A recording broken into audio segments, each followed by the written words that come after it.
Assalamualaikum warahmatullahi wabarakatuh. Kami dari kelompok 4 akan mempresentasikan mengenai chapter 15, Akuntansi Keuangan Menengah 2, dengan dosen pengajar Bapak Sparta, dan saya sendiri Laura Martin, serta teman-teman saya. Saya Ismiati Intan Pratama. Saya Galus Yawati. Ya, dengan NIM yang tersedia di layar berikut.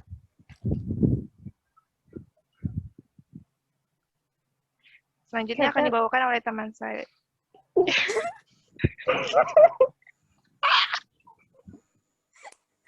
Gimana sih? Gagal lah. Gimana nih? Cut. Lanjut. Jadi ulang ya. Ya.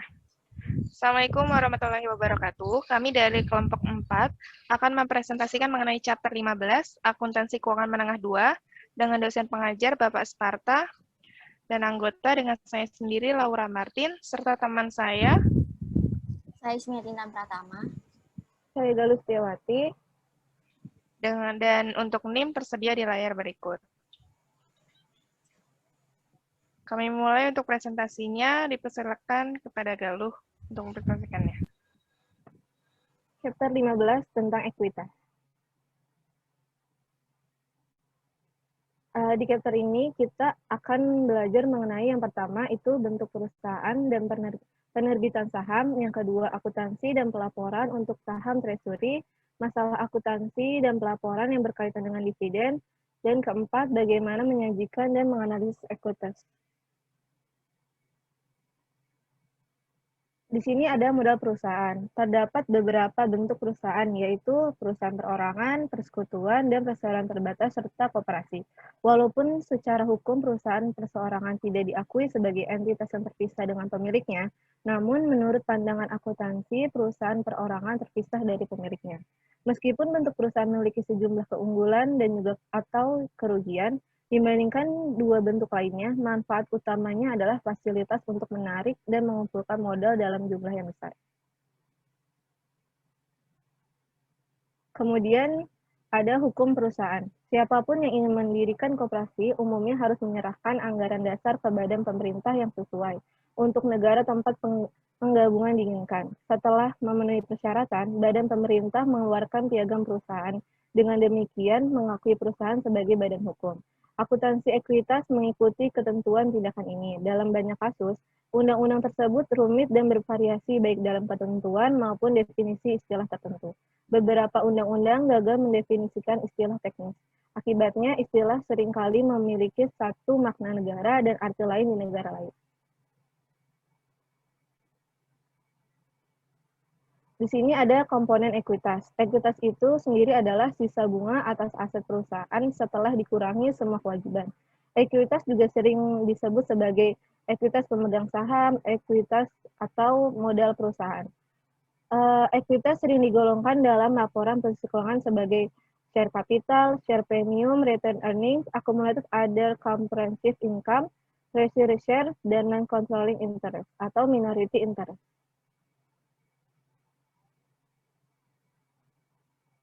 Kemudian ada bentuk perusahaan atau corporate form.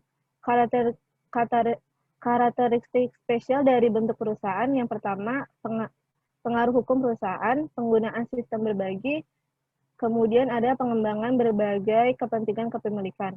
Ragam kepentingan kepemilikan yaitu saham biasa mewakili sisa kepentingan perusahaan, menanggung resiko kerugian tertinggi, menerima manfaat dari kesuksesan, dan tidak menjamin dividen atau aset setelah pembubaran. Penerbitan saham atau issuance of share itu adalah dalam menerbitkan saham, perusahaan mengikuti prosedur ini. Pertama, lembaga pemerintah yang terkait harus mengotorisasi saham, umumnya dalam sertifikat, pendirian, atau piagam. Selanjutnya, korporasi menaruhkan saham untuk dijual, menandatangani kontrak untuk menjual saham tersebut. Kemudian setelah menerima jumlah saham tersebut, korporasi menerbitkan saham. Karena adanya proses penerbitan saham, maka satu saham dapat bermacam-macam, yaitu saham yang sudah diotorisasi, telah dipesan tetapi belum diserahkan ke pembeli, kemudian ada beredar, yaitu telah dijual, diserahkan kepada para pemegang saham, dan yang terakhir dibeli kembali dan disimpan oleh perusahaan.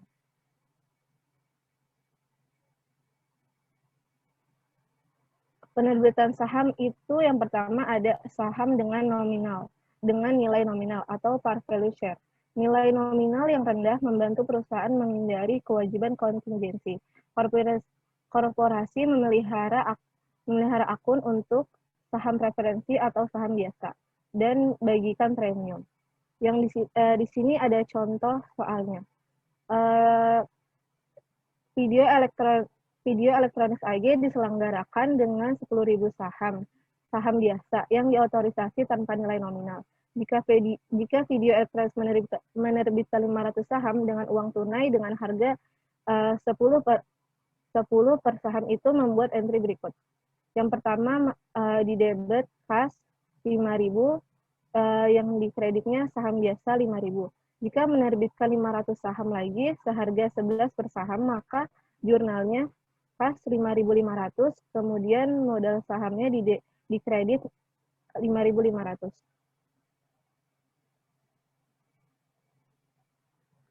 Kemudian yang kedua, saham tanpa nilai nominal.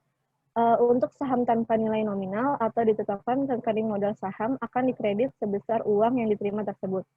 Kemudian di sini ada ilustrasinya. Beberapa negara mengharuskan saham tanpa par memiliki nilai yang dinyatakan.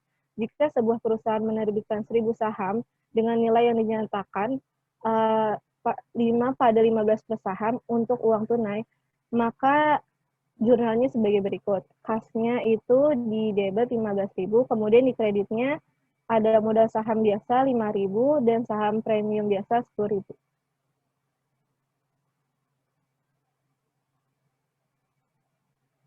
Kemudian ada share issue with other security atau lump sum sale. Umumnya korporasi menjual kelas saham secara terpisah satu sama lain.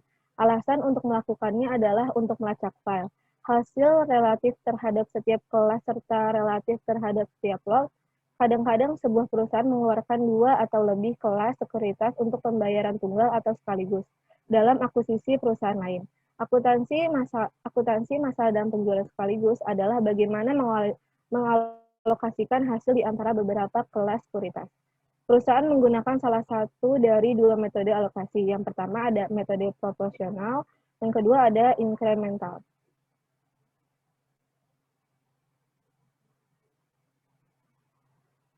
Di sini ada contoh soal.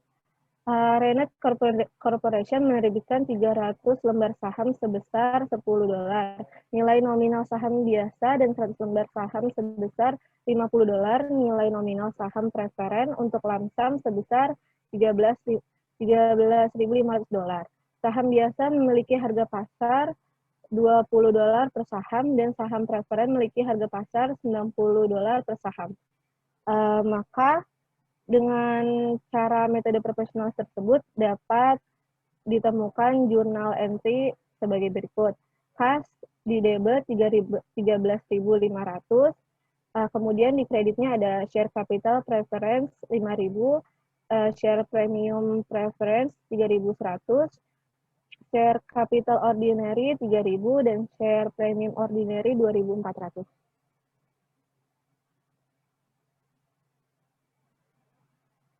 Kemudian di sini ada metode incremental. Contohnya pada Rafonet Corporation menerbitkan 300 lembar saham sebesar $10 nilai nominal saham biasa dan 100 lembar saham sebesar $50 nilai nominal saham preferen untuk lump sum sebesar $13.500. Saham biasa memiliki harga pasar $20 per saham dan saham preferen tidak memiliki harga pasar.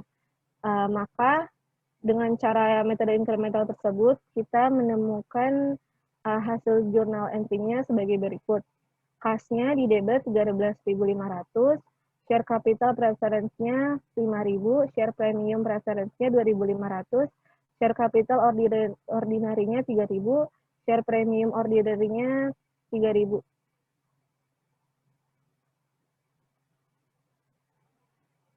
Saham yang dikeluarkan dalam transaksi non-tunai atau share issue in cash transaction.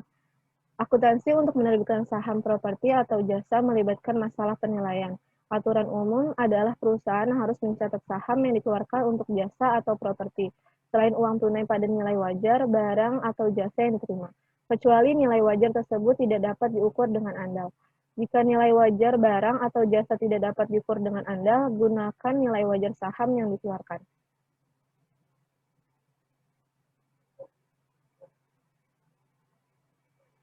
Kemudian di sini ada contoh soal dari transaksi saham yang dikeluarkan dalam transaksi non tunai. Rangkaian transaksi menunjukkan prosedur pencatatan penerbitan 10.000 lembar saham, biasa dengan nilai nominal 10 euro yang ditukar dengan paten pada perusahaan Marlowe dalam berbagai keadaan. Yang pertama, Marlowe tidak dapat langsung menentukan nilai wajar dari paten tersebut, tetapi Marlowe mengetahui nilai wajar saham tersebut adalah 140.000 euro. Dan di sini jurnalnya adalah paten 140.000 dan saham modal biasa 100.000, saham premium biasa 40.000. Yang kedua, jika Marlowe tidak dapat langsung menentukan nilai wajar saham, tetapi menentukan nilai wajar paten adalah 150.000 euro. Paten yang didebetnya jurnalnya tersebut adalah di debit paten 150.000, kreditnya modal saham biasa 100.000, kemudian ada saham premium biasa 50.000.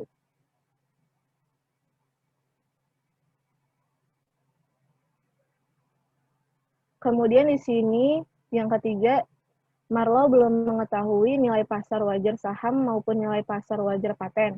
Konsultan independen menetapkan nilai paten sebesar 125 euro. Berdasarkan arus kas diskonto yang diharapkan. Maka jurnalnya adalah paten di debit 125.000 dan modal saham biasa 100.000, kemudian saham premium biasa 25.000 di kredit.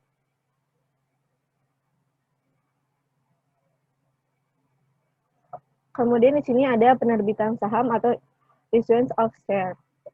Ketika sebuah perusahaan menerbitkan saham, ia harus melaporkan biaya langsung yang dikeluarkan untuk menjual saham, seperti biaya penjamin emisi, biaya akuntansi dan hukum, kemudian biaya pencetakan dan pajak, serta sebagai pengurangan jumlah yang dibayarkan.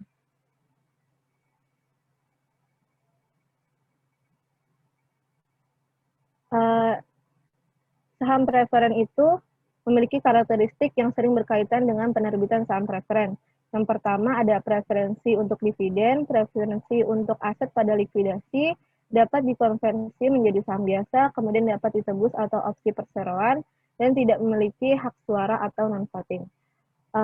Karakteristik saham preferen yang lainnya adalah kumulatif, berpartisipasi, konversi, dapat ditarik, kemudian dapat ditebus. Sebuah perseroan dapat melampirkan preferensi atau batasan apapun selama tidak bertentangan secara spesifik hukum negara bagian. Akuntansi untuk penerbitan saham preferen adalah serupa dengan akuntansi untuk penerbitan saham biasa. Kemudian di sini ada contoh dari saham preferen. Bishop menerbitkan 10.000 lembar saham preferen dengan nilai nominal 10 euro seharga 12 euro per saham secara tunai. Bishop mencatat penerbitan sebagai berikut. Kasnya di debit 120.000, kemudian di kreditnya ada share capital preference 100.000, share premium preference 20.000.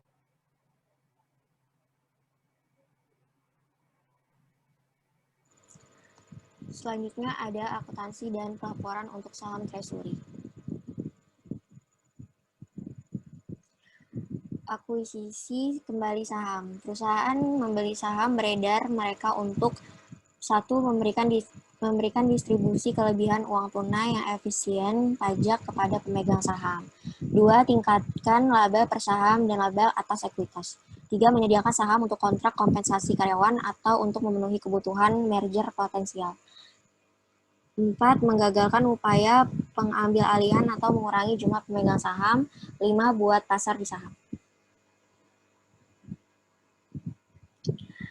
Di sini ada ilustrasinya untuk ilustrasi Pacific Company menerbitkan 100.000 saham dengan nilai nominal $1 saham biasa dengan harga $10 per saham. Selain itu, ia memiliki laba ditahan sebesar $300.000.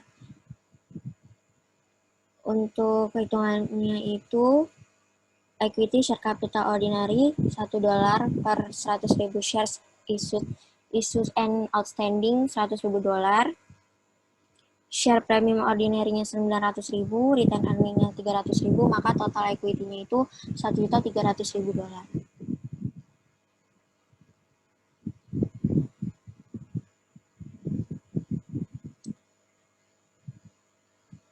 Ilustrasi yang kedua, ada Pacific Company menerbitkan 100.000 saham dengan nilai nominal satu saham biasa dengan harga $10 per saham.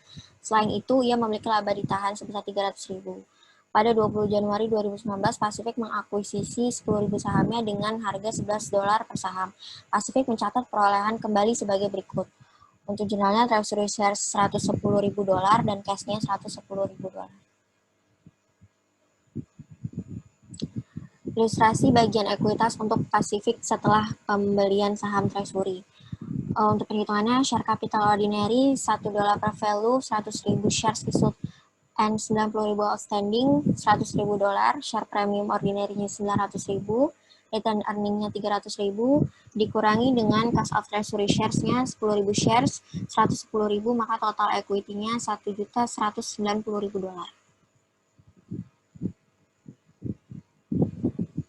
Penjualan saham treasury. Di penjualan saham treasury ini ada dua metode. Yang pertama ada di atas biaya, yaitu ketika harga jual saham treasury melebihi biasanya. Perusahaan mengkreditkan selisihnya ke share premium treasury. Metode kedua ada di bawah biaya.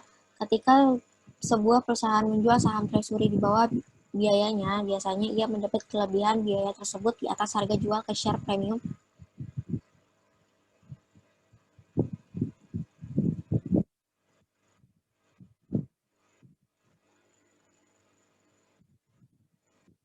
Share premium treasury. Keduanya meningkatkan total aset dan ekuitas.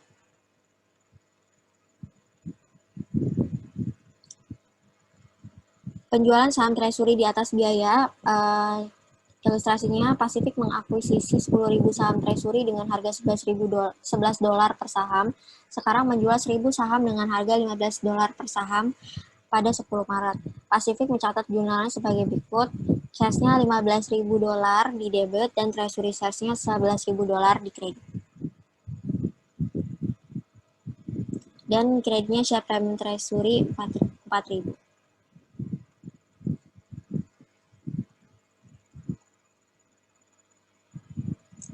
Ilustrasi lainnya, penjualan saham treasury di bawah biaya. Pacific menjual 1.000 saham treasury tambahan pada 21 Maret dengan harga $8 per saham. Itu mencatat penjualannya sebagai berikut.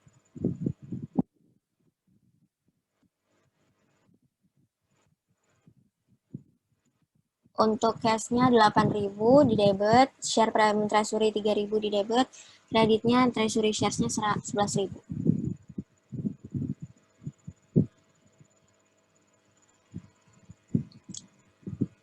Setelah itu ada perhitungan untuk share premium treasury pada 21 Maret 3.000 di kredit, 10 Maret 4.000 di kredit, maka balance-nya 1.000. Setelah itu ilustrasinya asumsikan bahwa Pacific menjual 1.000 saham tambahan dengan harga $8 per saham pada 10 April. Maka jurnalnya cash 8.000, share premium treasury-nya 1.000, return earning-nya 2.000, dan di kreditnya itu ada treasury shares-nya 11.000. Keputusan menghasilkan pembatalan saham treasury dan pengurangan jumlah saham yang ditempatkan. Saham treasury pensiunan berstatus saham resmi dan tidak diterbitkan. Misalnya sisa treasury share 700 lembar tidak akan dijual, maka jurnalnya sebagai berikut. Di debit share capital ordinary 7.000 dikali 1, 7.000, share premium ordinary 7.000 dikali 63.000, dan return earning-nya 7.000. Setelah itu kreditnya ada treasury share-nya 7.000 dikali 11, yaitu 77.000.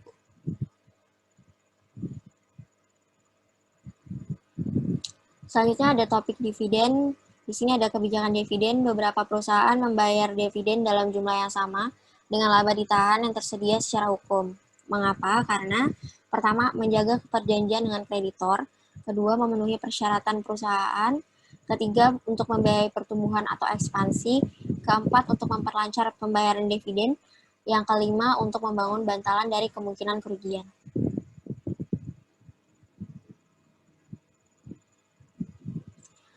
Kondisi keuangan dan pembagian dividen. Sebelum membagikan dividen, manajemen harus mempertimbangkan ketersediaan dana untuk pembayaran dividen. Tidak membayar dividen kecuali posisi keuangan sekarang dan masa depan menjamin distribusi.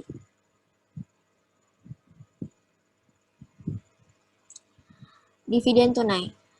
Dividen tunai adalah pembagian hasil secara tunai. Terkadang perusahaan membayar dividen 2-4 kali untuk membayar dividen dalam setahun.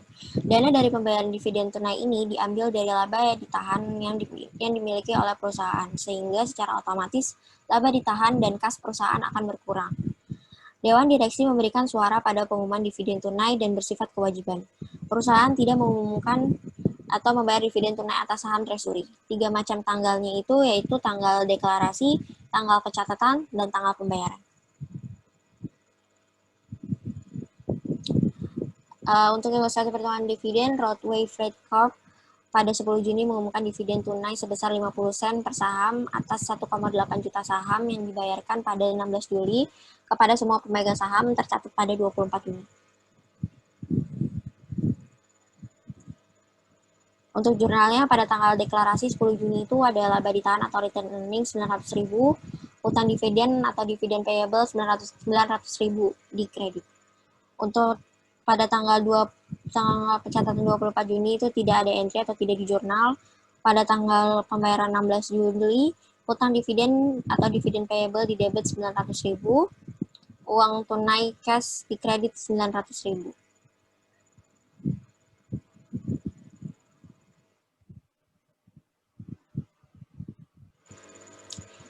Dividen properti merupakan pembayaran dividen melalui aset atau aktiva selain kas. Ini dilakukan karena perusahaan terkadang mengalami kekurangan kas untuk membayar dividen tunai. Metode ini jarang dilakukan karena selain rumit, cara ini juga tidak begitu disukai oleh pemegang saham. Dividen dibayarkan dalam aset selain uang tunai. Nyatakan kembali properti yang akan didistribusikannya dengan nilai wajar dengan mengakui keuntungan ataupun kerugian.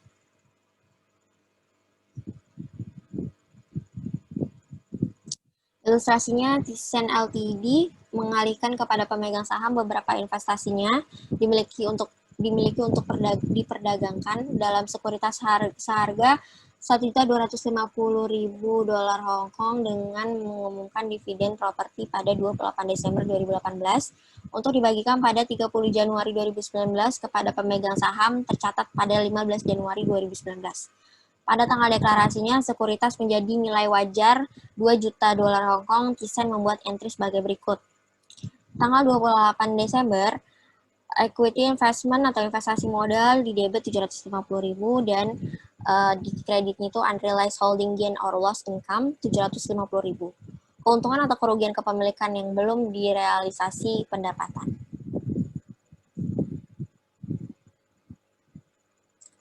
Setelah itu ada entry return earnings laba ditahan 2 juta Hong Kong dolar Hong Kong, properti dividen payable 2 juta atau hutang dividen properti pada kredit. Setelah itu di entry di tanggal pendistribusiannya untuk di debit ada properti dividen payable atau hutang dividen properti senilai 2 juta. Di kredit ada equity investment atau investasi modal 2 juta. Selanjutnya ada dividen likuidasi. Sama dengan pengembalian modal dari perusahaan kepada pemilik saham. Pada masa kebangkrutan memang sudah keharusan perusahaan untuk mengembalikan saham modal yang diberikan oleh pemberi saham. Dengan mengembalikannya saham modal, perusahaan tidak akan lagi mempunyai hutang dan permasalahan di belakangnya. Setiap dividen yang tidak didasarkan pada pendapatan mengurangi jumlah yang dibayarkan oleh pemegang saham.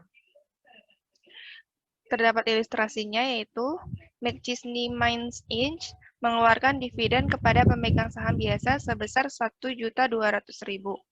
Pengumuman dividen tunai mencatat bahwa pemegang saham harus mempertimbangkan 900.000 sebagai pendapatan dan sisanya sebagai pengembalian modal. McKinsey Mines mencatat dividen sebagai berikut. Pada tanggal deklarasi, di debit ada retain earnings atau laba ditahan sebesar 900.000, share premium ordinary 300.000. Untuk di kredit ada dividends payable sebesar 1.200.000. Pada tanggal pembayaran, di debit ada dividends payable 1.200.000 dan di kredit ada cash sebesar 1.200.000. Berikutnya adalah dividen saham. Pembagian hasil dalam bentuk saham. Jika perusahaan membagikan dividen ini, maka jumlah saham yang dimiliki pemilik akan bertambah. Pembagian dividen saham ini tidak mengubah kapitalisasi pasar karena cara pembagiannya mirip seperti stock split, di mana pembayaran dividen saham dilakukan dengan cara menambah jumlah saham sambil mengurangi nilai dari tiap-tiap saham. Penerbitan sahamnya sendiri secara prorata, tanpa menerima pertimbangan apapun. Nilai nominal bukan nilai wajar, digunakan untuk mencatat dividen saham. Dividen saham tidak mempengaruhi aset atau kewajiban apapun. Dividen saham biasa yang dibagikan dilaporkan di bagian ekuitas sebagai tambahan modal saham biasa. Terdapat ilustrasinya. Fine PLC memiliki 1.000 lembar saham sebesar 1, nilai nominal saham biasa dan saldo laba sebesar 50.000. Jika Fine mengumumkan 10% dividen saham, Fine menerbitkan 100 saham tambahan kepada pemegang saham saat ini. Jika nilai wajar saham pada saat pembagian dividen adalah 10 per saham. Pada tanggal deklarasi, di kolom debit, retain earnings atau laba ditahan sebesar 10.000. Kolom kredit, ordinary share dividend distributable 10.000. Pada tanggal pendistribusian, di debit, ordinary share dividend distributable 10.000. Di kolom kredit, share capital ordinary 10.000. Selanjutnya, pemecahan saham. Untuk mengurangi nilai pasar saham, tidak ada entry yang direkam untuk pembagian saham pada pemecahan saham. Turunkan nilai nominal dan tambah jumlah saham. Di sini untuk sebelah kiri, equity before 2-for-1 split. Di bagian sebelah kanan, equity after 2-for-1 split. Yang di sebelah kiri, dari 100 share capital ordinary-nya 100.000 share, add 1 par, 100.000, retain earnings-nya 50.000, jumlahnya 150.000. Di sebelah kanan, share capital ordinary-nya sebesar 200.000 share, at 50 euro par. 0,50 par. 100.000, retain earning-nya 50.000, jadi totalnya 150.000. Selanjutnya ada share split dan share dividend. Adalah salah satu aksi yang dapat dilakukan oleh perusahaan dengan membagikan sejumlah saham dividen sebagai suatu pengganti dividen tunai. Ini share dividennya. Jumlah saham yang beredar menjadi sangat meningkat. Kemudian harga saham akan menjadi turun akibat bertambahnya jumlah saham yang beredar. Pembagian saham berbeda dengan dividen saham. Bagaimana? Pemecahan saham meningkatkan jumlah saham yang beredar dan menurunkan nilai nominal atau nilai per saham. Dividen saham meningkatkan jumlah saham yang beredar. Penyajian dan analisis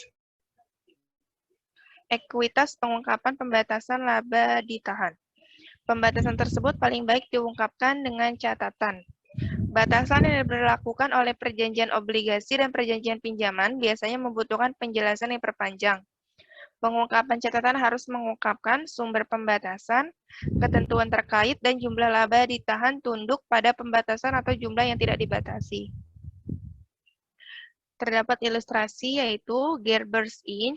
memiliki laba bersih sebesar $360.000, mengumumkan dan membayar dividen preferensi sebesar $54.000, dan rata-rata ekuitas pemegang saham biasa sebesar $2.550.000.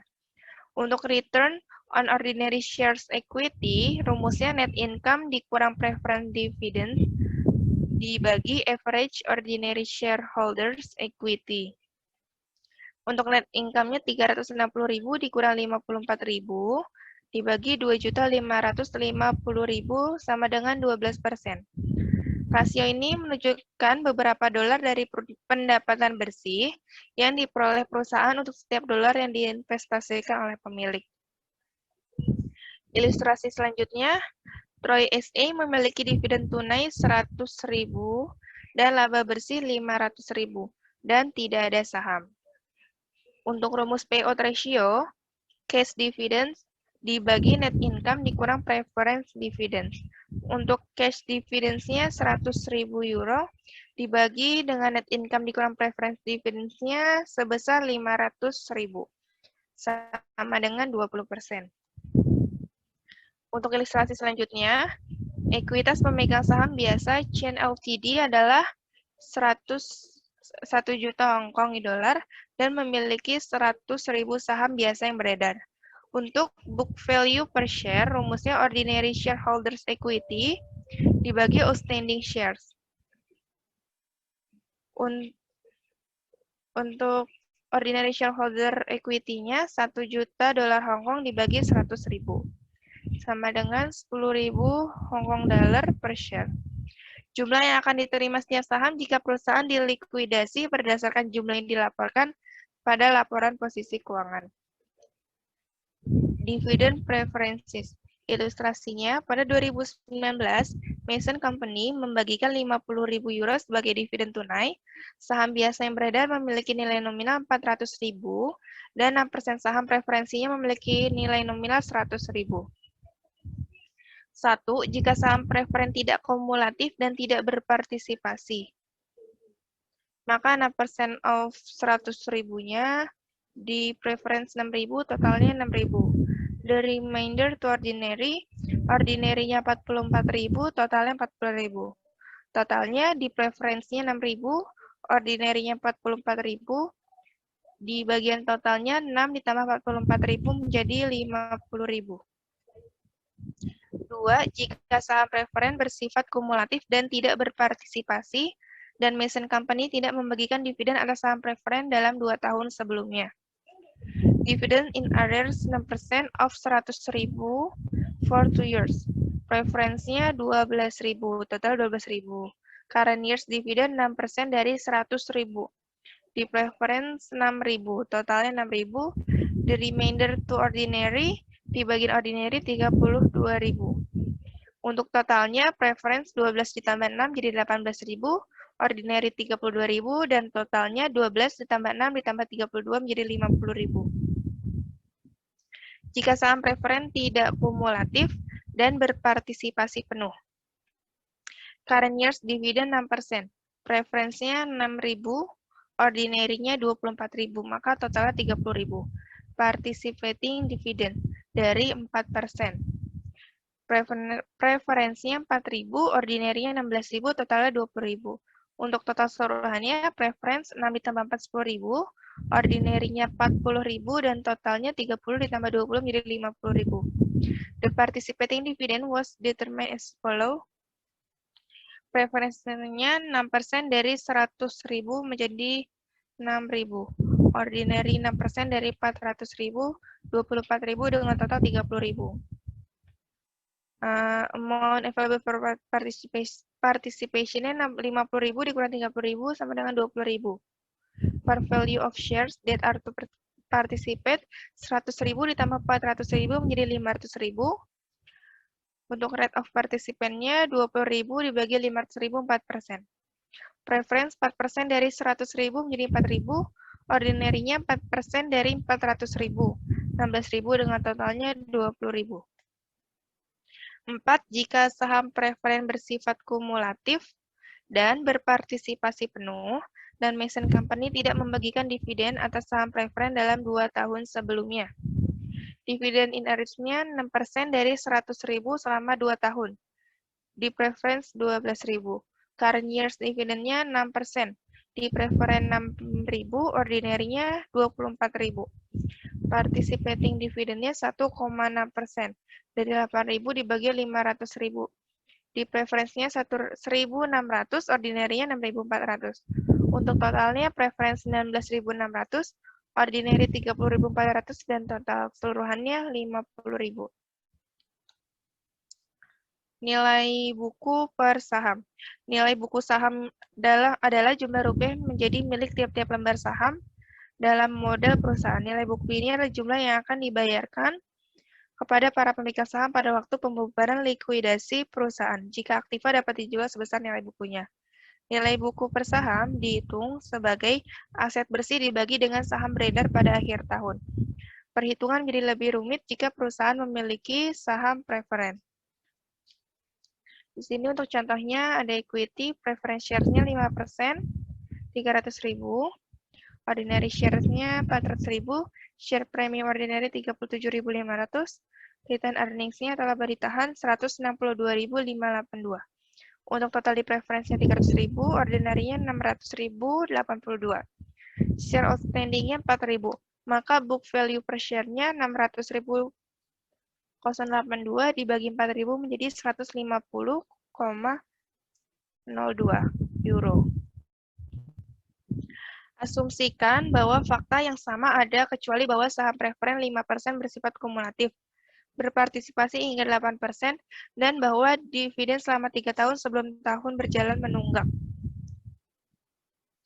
Di sini equity preference shares-nya 5%, sebesar 300.000 di preference, ordinary share-nya 400.000, share premium ordinary 37.500.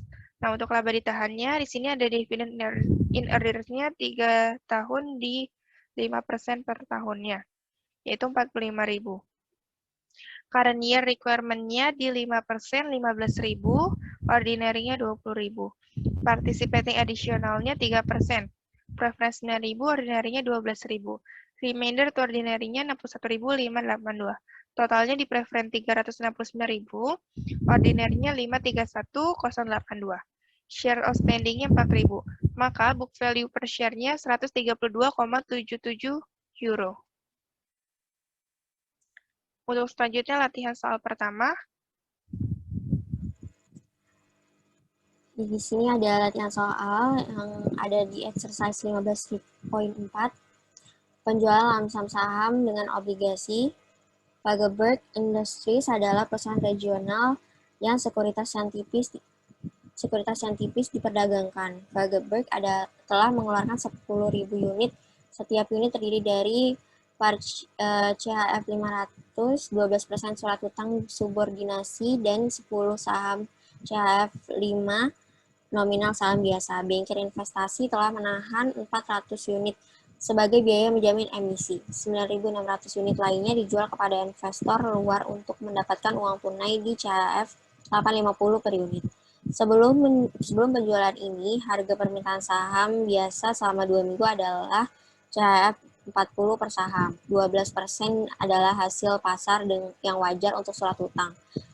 Dan oleh karena itu, nilai nominal obligasi sama dengan wajar nilai. Untuk instruksinya, yang A, persiapkan ayat jurnal untuk mencatat transaksi Fagerberg dengan ketentuan sebagai berikut. 1. Menggunakan metode inkremental. 2. Menggunakan metode proporsional dengan asumsi kuotasi harga saham biasa terkini mencerminkan nilai wajar. Yang B, menjelaskan secara singkat metode mana yang menurut Anda metode yang lebih baik. Untuk jawabnya, yang pertama, soal A itu adalah mempersiapkan ayat jurnal untuk mencatat transaksi Fagerberg dengan ketentuan kas. Perhitungan kas ada $850 dikali 9.600, yaitu 8.160.000 di debit. Dan ada hutang obligasi 5 juta dikurang $200.000, itu ada 4.800.000 di kredit. Modal saham biasa 100.000 dikali $5, 500.000 di kredit. Modal saham premium 2.860.000 di kredit. Mengasumsikan obligasi diberi harga yang pantas dan diterbitkan dengan nilai nominal. Sisa yang diatribusikan ke modal saham memiliki ukuran nilai wajar yang dipertanyakan. Untuk perhitungan metode inkremental, penerimaan lamsam 9.600 dikali $850, yaitu $8.160.000, dialokasikan ke saham biasa 9.600 dikali $500, yaitu $4.800.000, maka saldo dialokasikan untuk saham biasa saldo dari penerimaan saham dikurangi dengan total alokasi yang ke saham biasa, yaitu totalnya jadi $3.360.000. Alokasi biaya penerbitan obligasi, total biayanya 400 dikali $850, hasilnya $340.000, dikurangi dengan jumlah yang dialokasikan ke obligasi, yaitu 200.000, maka jumlah yang dialokasikan untuk saham biasa adalah $140.000. Biaya investasi perbankan 400 dikali $850, yaitu $340.000, mengalokasikan 5 atau 8,5 untuk surat 5 per 8,5 surat untuk surat hutang dan 3,5 per 8,5 untuk saham biasa. Porsi obligasi adalah biaya penerbitan obligasi, porsi modal saham adalah mengurangi dari premi saham, yang berarti bahwa total kontribusi modal atau disetor adalah $3.360.000, yaitu didapat dari $3.500.000 dikurangi $140.000. Untuk perhitungan metode profesionalnya, jurnalnya adalah kas 8.160.000 di debit, hutang obligasi di kredit $4.533.333, modal saham biasa 100.000 dikali $5 di kredit 500.000, dan modal saham premium di kredit $3.126.667. Dolar. Alokasi berdasarkan nilai wajar untuk 1 unit adalah surat hutang subordinasi $500, saham biasa 10 shares dikali $40, yaitu 400, maka total nilai wajar adalah surat hutang subordinasi ditambah saham biasa, yaitu totalnya $900. Yang B, jelaskan secara singkat metode mana yang menurut Anda lebih baik. Yang satu tidak lebih dari yang lain. Yang satu tidak lebih baik dari yang lain, tetapi akan bergantung pada keandalan relatif dari penilaian untuk saham dan obligasi. Pertanyaan ini disajikan untuk merasa pemikiran dan diskusi kelas. Jadi, sebenarnya tidak ada yang lebih baik karena masing-masing punya kelebihannya masing-masing.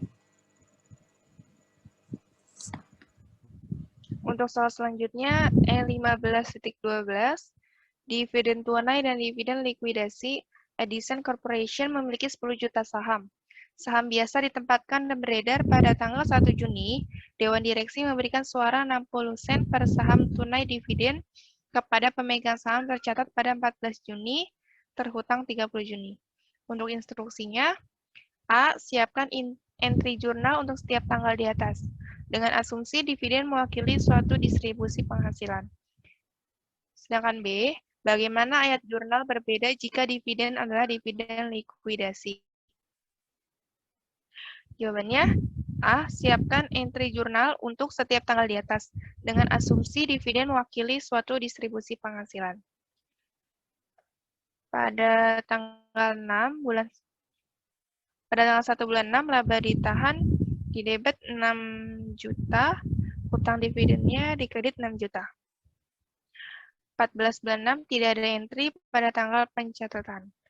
30 bulan 6 hutang dividen 6 juta pada debit, di cash 6 juta pada kredit. B. Bagaimana ayat jurnal berbeda jika dividen adalah dividen likuidasi? Jika ini adalah dividen likuidasi, entry debit pada tanggal deklarasi akan menjadi saham premium daripada laba ditahan. Kemudian di sini ada soal problem 15.6. Saham treasury, metode biaya, persiapan bagian ekuitas. Contohnya pada Washington Company. Memiliki akun ekuitas berikut pada 31 Desember 2019. Modal saham biasa nilai nominalnya $100, otoritas 80.000 saham, dan kemudian $480.000, saldo laba sebesar $294.000. Instruksinya, yang pertama yang A, siapkan entry dalam bentuk jurnal untuk mencatat transaksi berikut yang terjadi selama tahun 2020. Yang pertama, 280 saham biasa dibeli dengan harga $97 per saham. Ini harus dipertanggungjawabkan dengan menggunakan metode biaya. Yang kedua, dividen tunai $20 per saham diumumkan. Yang ketiga, dividen yang diumumkan pada nomor 2 di atas telah dibayarkan.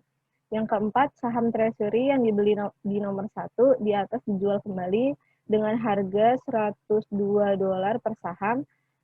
Yang kelima, 500 saham dibeli dengan harga $105 per saham. Yang keenam, 350 dari saham yang dibeli di nomor 5 di atas dijual kembali dengan harga $96 per saham. Instruksi yang B, siapkan bagian ekuitas dari laporan posisi keuangan perusahaan Washington setelah memberikan efek untuk transaksi ini dengan asumsi bahwa laba bersih untuk tahun 2020 adalah $94.000.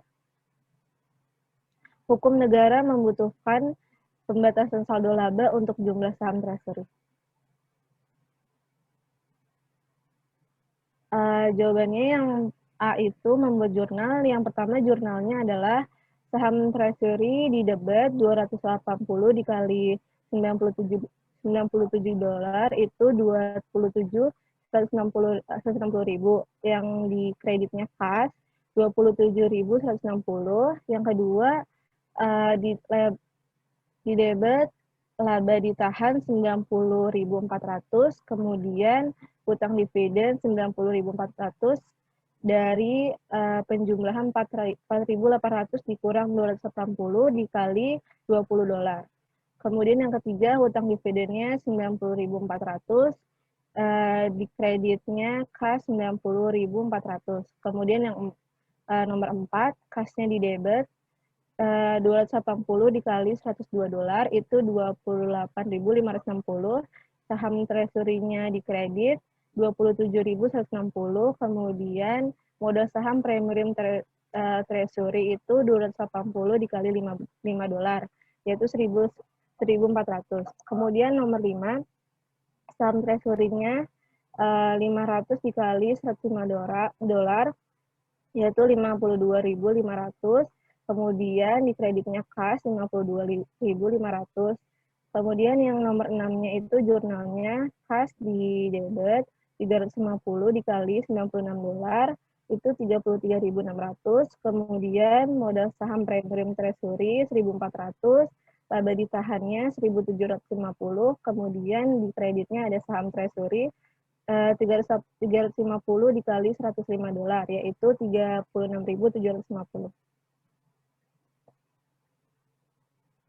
Kemudian instruksi yang B, siapkan bagian ekuitas dari laporan posisi keuangan perusahaan Washington setelah memberikan efek untuk transaksi ini, dengan asumsi bahwa laba bersih untuk tahun 2020 adalah $94.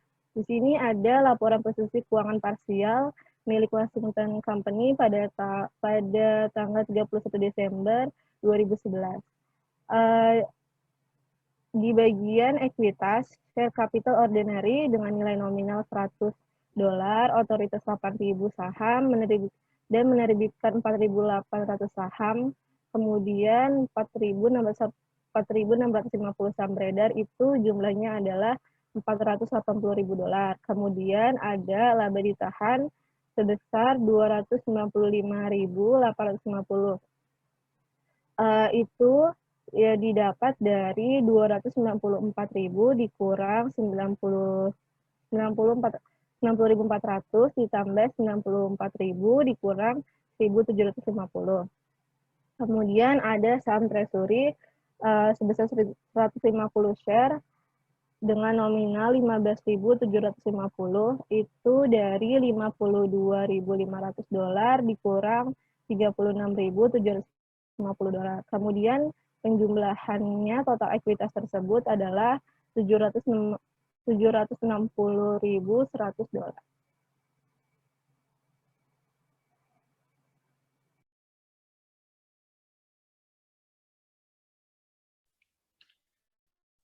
Sekian presentasi dari kelompok kami. Mohon maaf bila ada salah-salah kata. Kurang lebihnya mohon maaf. Wassalamualaikum warahmatullahi wabarakatuh.